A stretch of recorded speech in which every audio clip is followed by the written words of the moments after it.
វិញចៅមីងតើបងនៅក្នុងនឹងមែនទេអូនដឹងថាបងនៅក្នុងនឹងអូនសុំអង្វរចេញមកជួបអូនមកអូនដឹងរឿងគ្រប់យ៉ាងអស់ហើយ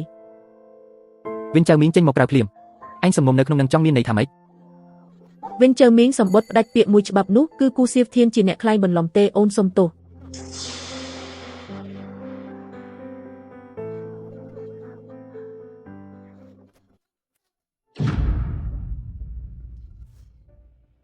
គឺខ្ញុំដែលយល់ច្រឡំលើលោកគឺខ្ញុំដែលយល់ច្រឡំលើលោកអស់រយៈពេល800ឆ្នាំមកហើយខ្ញុំដឹងថាលោកស្អប់ខ្ញុំដឹងថាលោកមិនចង់ជួបមុខខ្ញុំទេតែចៅមិញអើយសូមផ្ដល់ឱកាសឲ្យខ្ញុំម្ដងមកណាឲ្យខ្ញុំបានប្រាប់លោកដោយផ្ទាល់មាត់ផងអ្នកនាងសិន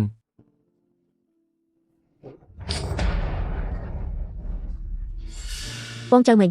ពួកយើងចូលទៅសម្រាប់ក្នុងបន្ទប់វិញទៅវ៉ាន់ចៅមិញអញពិតជានៅផ្ទះនាងមែនហ្នឹងអញចេញទៅឲ្យឆ្ងាយទៅ